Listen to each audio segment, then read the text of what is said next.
नमस्कार. आपल्या सर्वांचं स्वागत आहे. गंगापूरच नाही तर संपूर्ण महाराष्ट्रात ज्याची ख्याती आहे, ज्याचं नाव आहे, असा ब्रँड म्हणजे साबणे फर्निचर मॉल. तर चला बघूया या मॉलमध्ये कुठल्या कुठल्या वस्तू मिळत आहेत.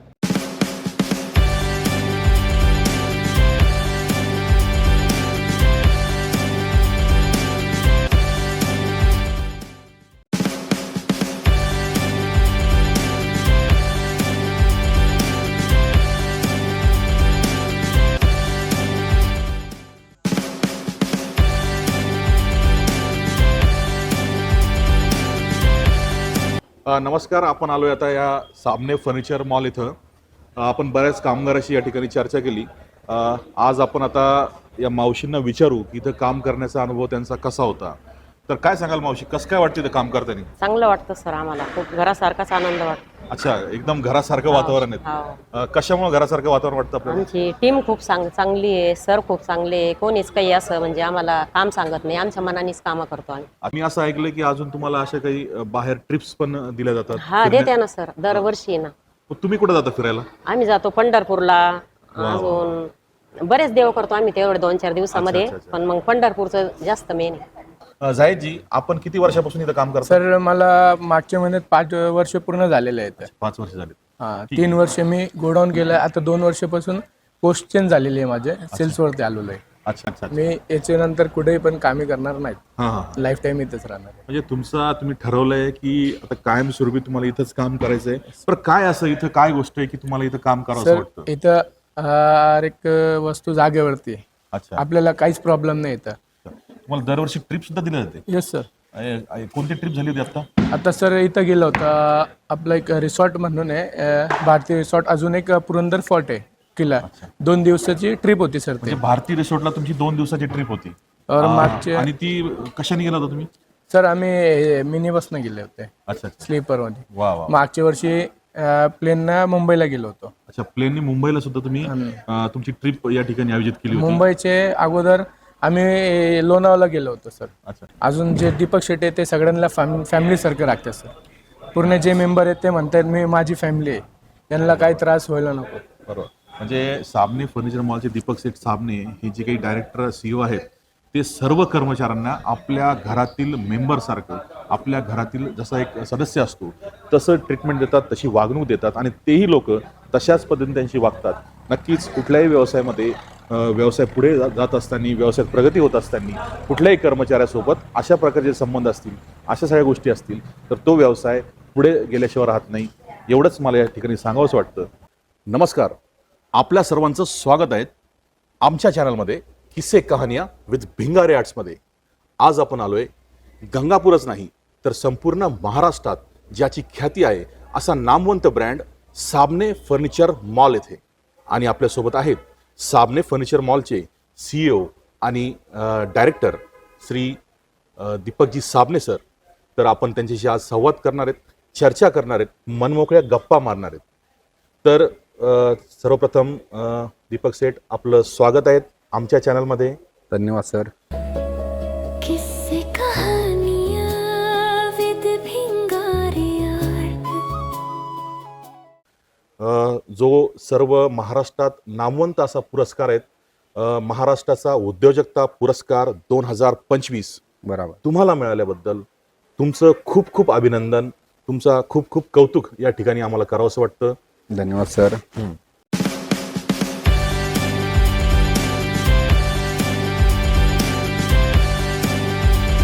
हा जो पुरस्कार तुम्हाला मिळाला, हा पुरस्कार मिळाल्यानंतर आजपर्यंत म्हणजे इथून मागे वळून बघताना जिथे तुमचं, मी असं ऐकलं होतं की तुमचं 300 स्क्वेअर फुटाचं दुकान होतं छोटंसं, तिथून तुमची सुरुवात झाली आहे आणि आज रोजी इतकं मोठं भव्य असे हे शोरूम्स तुम्ही उभा केलेत. काय सांगाल मागे वळून बघताना काय वाटतं तुम्हाला? सर, सर्वप्रथम सांगायचं झालं तर जो तुम्ही उल्लेख केला की जो महाराष्ट्र उद्योजक पुरस्कार जो मिळाला, हा केवळ फक्त ग्राहक राजांच्या विश्वासामुळं आणि आपल्या साबणे फर्निचर मॉलच्या जी टीम आहे, कर्मचारी वर्ग, हा यांच्यामुळे मिळाला.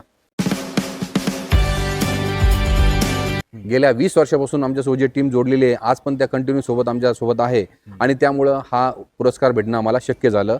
तो झाला क्वालिटीच्या बेसवर आणि सर्व्हिसच्या बेसवर हा आम्हाला पुरस्कार मिळाला.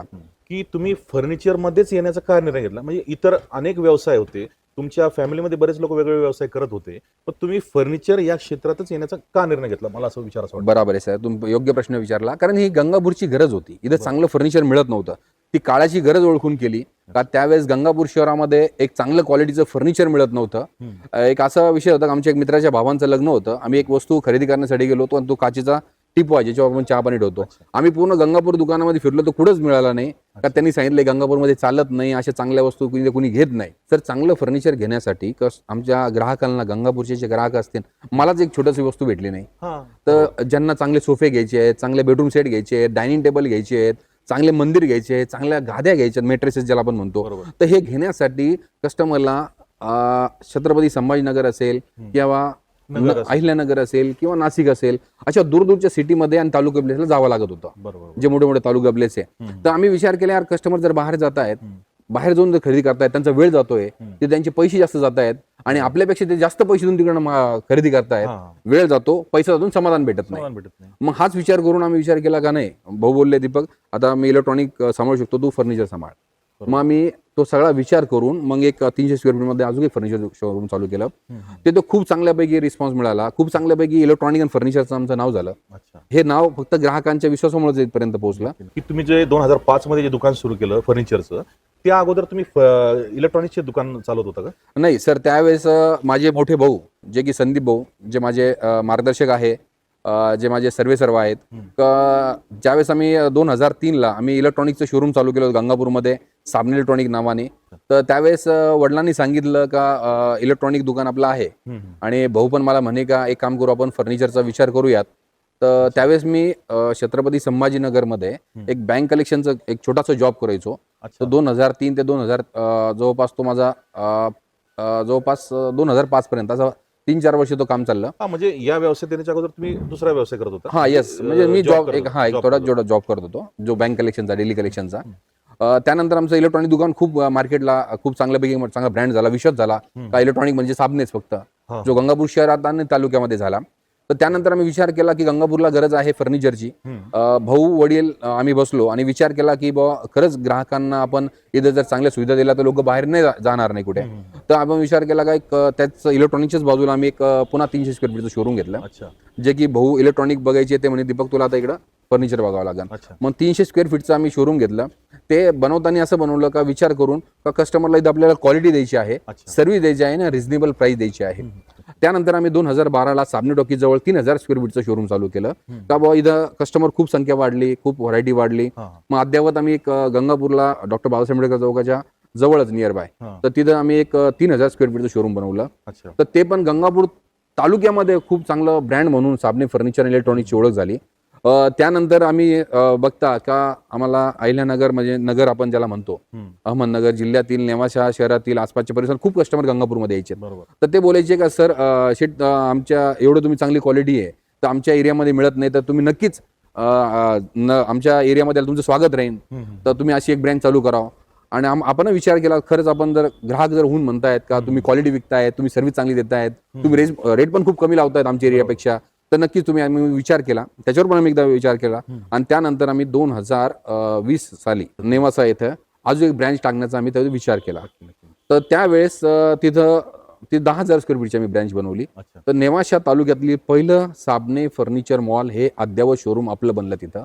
आणि आम्ही तिथं पण विचार केला का कस्टमरला क्वालिटीच प्रोडक्ट द्यायचं, तिथं पण सर्व्हिसच चांगली गेली पाहिजे आणि रेट मार्केटपेक्षा कमी गेली पाहिजे. तर आमच्या नेवासा तालुक्यामध्ये पण ग्राहकांचा खूप चांगला आमच्यावर विश्वास आहे.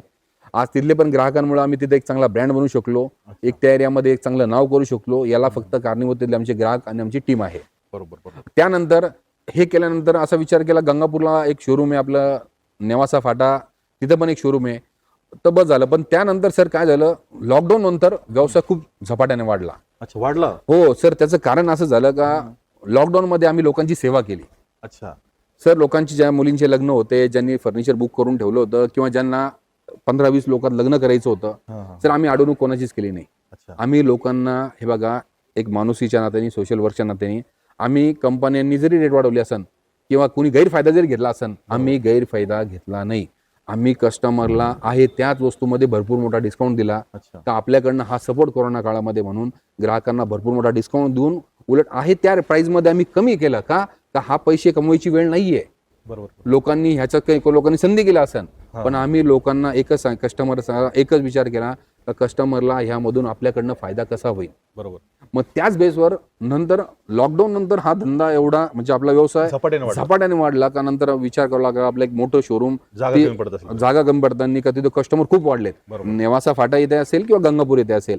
मग आम्ही विचार केला की आता आपण एक काम करूयात, छत्रपती संभाजीनगर रोड एक अद्यावत मोठं शोरूम बनवूया की ते मोठी व्हरायटी निर्माण होईल, सर्व काही होईल.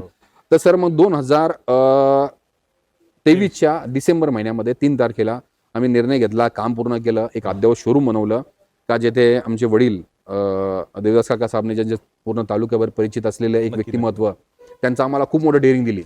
संदीप भाऊ बोलले का नाही दीपक आपण करूयात तर खूप चांगल्यापैकी करूयात. या ठिकाणी सांगायचं झालं का जे आमचे चांगले सप्लायर जे माझे खरे मार्गदर्शक व्यवसायामधील मार्गदर्शन असेल श्री अभिजित कुदळे सर का जे पॅपलॉन जो ब्रँड आहेत, पॅपलॉन ब्रँड जो फर्निचर मला सर्वोत्तम आणि माझ्या म्हणजे व्यावसायिक मार्गदर्शन जे आहे ते त्यांचं खूप चांगलं लाभलेलं आहे. आणि त्यांच्यासोबत विचार करून का बुवा असं मी बनवतोय तर त्यांनी पण सांगितलं नाही तुम्ही तिथं चांगल्यापैकी काम करू शकतात. तर असा विचार करून तर एक चांगला अद्यावत आपण शोरूम बनवलं. पॅपलॉन सारखा ब्रँड आपल्या शोरूम मध्ये आपण ठेवतोय.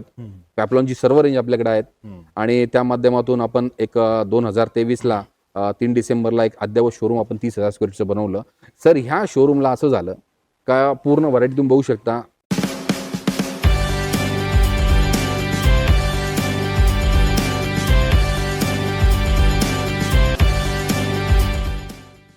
बरोबर. तुम्हाला दिसली असेल सगळ्या पूर्ण प्रीमियम रेंज आपण सर्व कस्टमर आलेत आपल्याकडे हेच म्हणतात का औरंगाबाद म्हणजे छत्रपती संभाजीनगरला जाण्याची गरज नाही, अहिल्यानगरला जाण्याची गरज नाही किंवा नाशिकला जाण्याची गरज नाही किंवा आसपासचे तालुके जे आहेत तिथे जाण्याची गरज नाही. एवढी मोठी व्हरायटी, एवढी मोठी क्वालिटी आणि त्यानंतर रिझनेबल प्राइस, एवढी तुमची कमी किंमत बघून आता शहरातून कस्टमर गंगापूर सारख्या ठिकाणी येत आहेत. हीच अभिमानाची गोष्ट आहे. तर त्या ठिकाणी हा जो निर्णय घेतला हा पण एकदम योग्य राहिला सर. बरोबर. आत्ताच आपण साबणे सरांचा परिचय बघितला आणि कशा पद्धतीने त्यांनी हा प्रवास केला, आजवर इथपर्यंत कसे पोहोचलेत हे आपण आत्ताच ऐकलं. तर माझा दुसरा प्रश्न असा आहे साबणे सर की आता इतका मोठा हा प्रवास आहे, इतक्या उंचीवर तुम्ही पोहोचलात, इतके पुरस्कार तुम्ही मिळवलेत, परंतु हे सगळं करत असताना अनेक अडचणी आल्या असतील, अनेक आव्हानं आली असतील, अनेक प्रश्न निर्माण झाले असतील, हा उद्योग सांभाळताना एक तारेवरची कसरत झाली असेल. तर ह्या सगळ्या गोष्टी करत असताना या अडचणीवर तुम्ही कशी मात केली? सर खूप महत्त्वाचा प्रश्न विचारला तुम्ही का ह्या कॉम्पिटिशनच्या जमान्यामध्ये खूप व्यवसाय करताना खूप अडचणी आल्यात. सर्वप्रथम सर्वात मोठं जे भांडवल लागतं त्याची फार मोठी अडचण निर्माण झाली. त्यानंतर जागा पाहिजे होती, जागा पण घरची नव्हती, ती एक मोठी अडचण निर्माण झाली. आणि त्यानंतर मार्केटमधला असलेलं भरमसाठ कॉम्पिटिशन. कारण ज्यावेळेस आपण फर्निचरचा विचार केला त्यावेळेस मार्केटमध्ये खूप कॉम्पिटिशन होतं, रेटचं कॉम्पिटिशन असायचं, त्यानंतर आपलं भांडवलाचं कॉम्पिटिशन असेल किंवा जागेचं. तर ह्या गोष्टीवर मात करत करत बँक लोन असेल, बँक लोन घेऊन दुकानदारीचं काम केलं असेल, त्यानंतर जागा भाड्याने रेंट बेसवर घेतल्या असेल त्याच्यावर काम केलं असेल.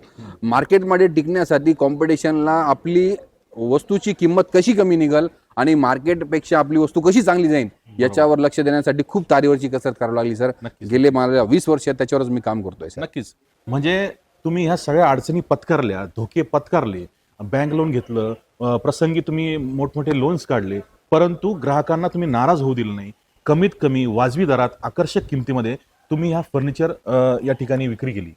तर नक्कीच कौतुकास्पद ही तुमची कामगिरी, कारण ग्राहक हाच राजा आहे आणि ग्राहकांनाच आनंदी ठेवणं, खुश ठेवणं ही तुमची जबाबदारी आहे, ही सर्वांची जबाबदारी आहे. तर अशा पद्धतीने तुम्ही या गोष्टी केल्यात, खूप कौतुकास्पद ही गोष्ट आहे.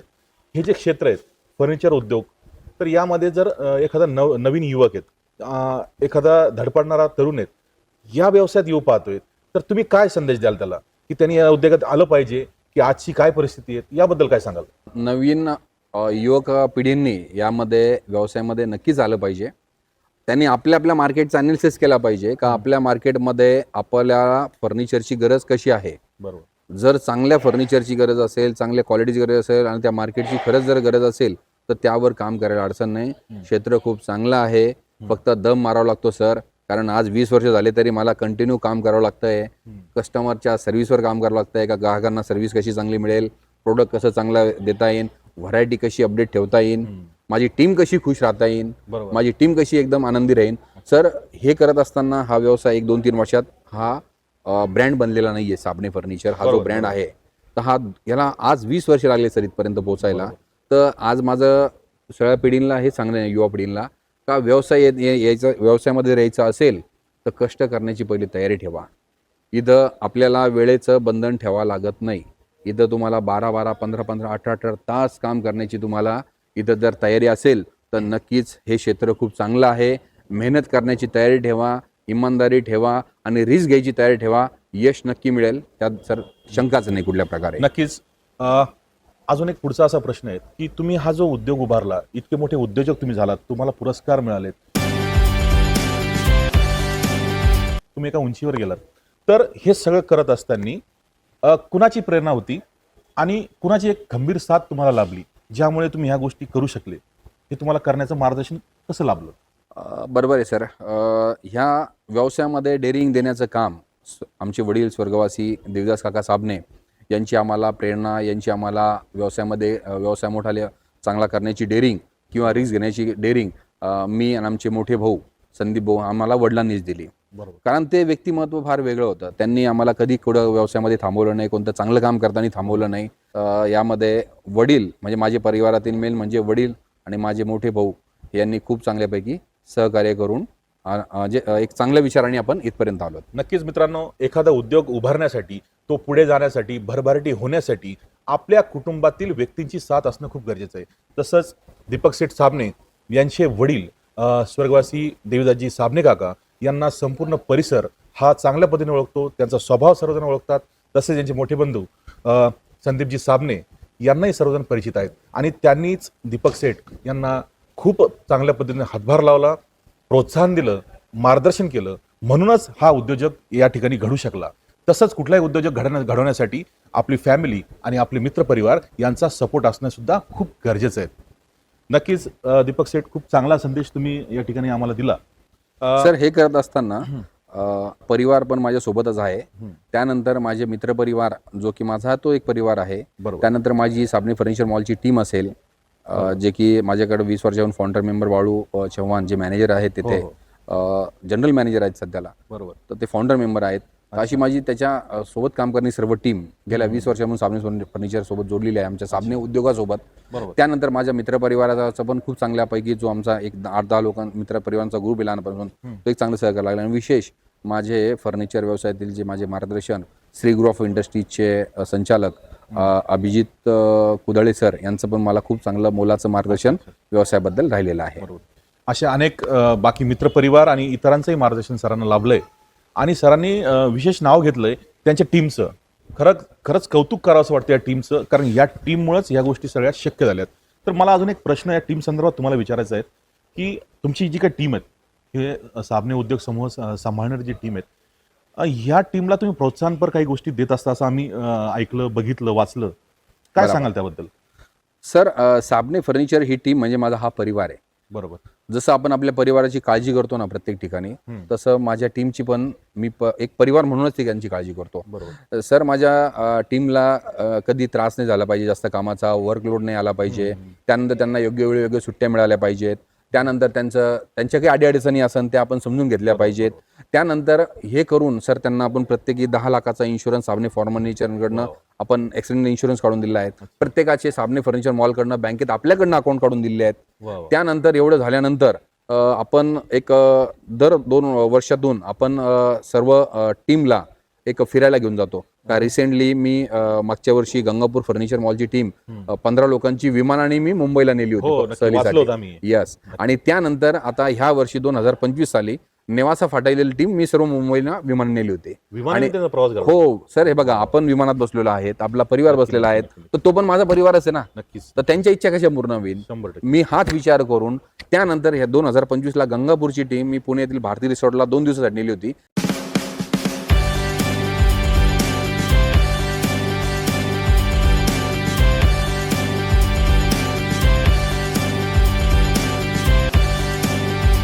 का त्या रिसॉर्टला मी 1 दिवस पहिले थांबलो होतो 2 वर्षापूर्वी. नक्की विचार केला नाही, माझा परिवार, माझी टीम पण इथं आली पाहिजे. आणि लगेच तिथं वापस 17-18 लोकांचं बुकिंग केलं आणि 2 दिवस आम्ही पुणे येथील भारती रिसॉर्टला आम्ही स्टे केला. म्हणजे या उद्योग समूहात काम करणारा प्रत्येक व्यक्ती हा माझ्या घरातला माणूस आहे, माझ्या जवळचा माणूस आहे, हा विचार करून साबणे सरांनी त्यांना विमानाने प्रवास घडवला. नक्कीच मित्रांनो, उद्योजक अशा पद्धतीने घडत असतो, असे कामं करत असतो आणि आपल्या कामगारांचा विचार करत असतो, तेव्हाच तो उद्योजक घडत असतो. ह्या गोष्टी आपल्याला या मुलाखतीतून कळतायत मित्रांनो. साबणे सर, आमच्याकडं अनेक लोकांचे असे प्रश्न येत असतात की आम्ही व्यवसाय करावा की नोकरी करावी की आणखी काय केलं पाहिजे, अशा संदर्भात अनेक प्रश्नाची विचारणा होती. तर एक उद्योजक म्हणून, एक यशस्वी उद्योजक म्हणून मला तुम्हाला हा प्रश्न विचारायचा वाटतो की आजच्या तरुणांना तुम्ही काय संदेश द्याल की उद्योग केला पाहिजे की नोकरी केली पाहिजे की इतर काय गोष्टी केल्या पाहिजे, काय सांगाल? सर नक्कीच मी असं सांगेल का नोकरी पण वाईट नाही. आपण ज्या क्षेत्रामध्ये काम करण्याची आपली तयारी पाहिजे पहिली गोष्ट. बरोबर. तर आपण नोकरी असो किंवा व्यवसाय असो, जिथं मन लावून काम करायचे असेल तर नक्कीच तिथं यश तुम्हाला मिळेल. फक्त काम करायची तयारी आणि प्रामाणिकपणा ठेवा, तेवढंच मी सगळ्यांना सांगू इच्छितो सर. कारण व्यवसायामध्ये वेळ द्या, मेहनत करा, रिस्क घ्या, यश तुम्हाला नक्की मिळेल. मित्रांनो, तुम्ही ऐकलंच असेल, कोणत्याही क्षेत्रात कोणतं क्षेत्र वाईट नाही, नोकरी वाईट नाही, व्यवसायही वाईट नाही, असं साबणे सर आपल्याला सांगतायत. फक्त तुमच्यामध्ये प्रामाणिकपणा असला पाहिजे, काम करण्याची तयारी असली पाहिजे.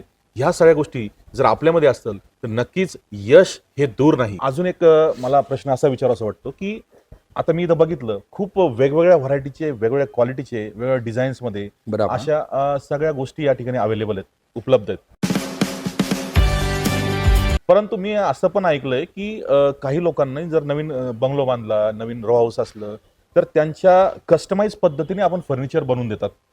तर हे पण आपण करतो का? हो सर. रेडीमेड फर्निचरमध्ये साईज या स्टँडर्ड असतात. बरोबर. जे तुमच्या 1 BHK 1 RK या हिशोबाने ते बनवले असतात. बरोबर. पण काही ठिकाणी त्या घराच्या अडचणी असतात, तिथं त्या वस्तू फिक्स वस्तू बसत नसतात. बरोबर. तर आपण त्यासाठी एक सोल्युशन तयार केलेलं आहे अच्छा. का कस्टमाइज कस्टमरला त्यांच्या साईजनुसार, त्यांच्या कलरनुसार, अच्छा. कस्टमरच्या आवडीनुसार बरोबर. आपण त्यांना आपला साईड इंजिनियर आहे तो आपला ते कस्टमरच्या घरी जातो, पूर्ण मेजरमेंट घेतो, त्याचा लेआउट बनला जातो आणि त्यांना जशी डिझाईन, कलर, व्हरायटी जसं पाहिजे त्यानुसार, त्यांच्या साईजनुसार, त्यांच्या पसंतीनुसार आपण कस्टमरला 10 ते 15 दिवसामध्ये सर्व फर्निचर बनवून देतो की ज्याला वेळ कमी लागतो, ज्याला पैसे पण कमी खर्च लागतो आणि विशेष म्हणजे सर्व CNC मशीनवर चांगल्या फिनिशिंगवर आपलं मटेरियल फर्निचर पूर्ण बनलं जातं. वा वा, म्हणजेच रेडी फर्निचरच्या व्यतिरिक्त आपण कस्टमाइज फर्निचर पण या ठिकाणी उपलब्ध करून दिलेत. खरंच ग्राहकांची सुद्धा ही गरज असते आणि ही गरज ओळखून साबणे सरांनी ती पण गोष्ट त्यांची पूर्ण केली आणि ती अशा तशा पद्धतीने न करता एक साईड इंजिनियर, त्यानंतर वेगळी एक टीम त्यासाठी त्यांनी उपलब्ध केली आहे, जी की ते सर्व कामं एकदम तंत्रशुद्ध पद्धतीने करतील आणि कुठलीही अडचण त्या ठिकाणी निर्माण होणार नाही. खरंच कौतुकास्पद ही बाब आहे साबणे सर. आणि हे सगळं करत असताना मला अजून तुम्हाला विचारायचं, आजपर्यंत आपला हा प्रवास राहिला, खूप सुंदर राहिला, 2 ब्रँचेस झाल्या, त्याच्यानंतर इतका मोठ्या प्रमाणात हा शोरूम तुम्ही उभा केलाय, जे काही आपण म्हणतो की 30,000 स्क्वेअर फूटमध्ये हे फर्निचर आहेत. हे सगळ्या गोष्टी आपण मिळवल्यात, अनेक पुरस्कार तुम्ही मिळवलेत. मला एक सांगायचं की इथून पुढची वाटचाल, इथून पुढचं भविष्य आपला साबणे उद्योग समूह काय बघतोय? सर बघा, आत्तापर्यंत आपलं Sabane furniture mall Gangapur, Sabane furniture mall Nevasa Phata आणि साबणे इलेक्ट्रॉनिक छत्रपती शिवाजी महाराज चौक अशा 3 ब्रँचेस आहे.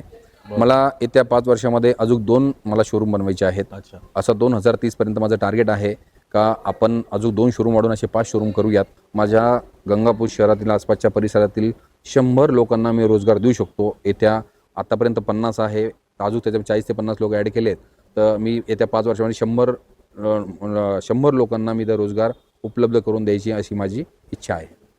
नक्कीच या ठिकाणी आपण ऐकलं असेल मित्रांनो, भविष्यातील काय वाटचाल असणार आहेत ते साबणे सरांनी आपल्याला सांगितलं. त्यांना नवीन अजून 2 शोरूम या ठिकाणी उघडे करायचे आहेत, चालू करायचे आहेत, जेणेकरून इतरही जे काही कस्टमर्स आहेत त्यांना सुद्धा सेवा देता येईल, त्यांची सुद्धा सेवा पूर्तती करता येईल.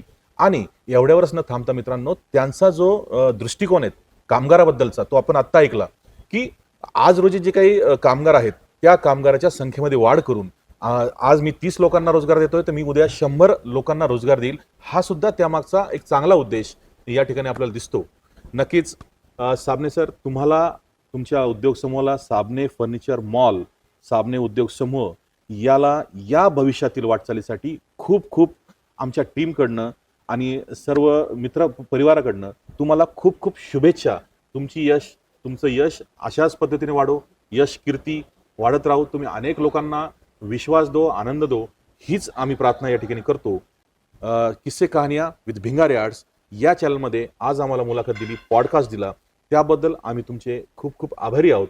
धन्यवाद सर. धन्यवाद तुमचे पण.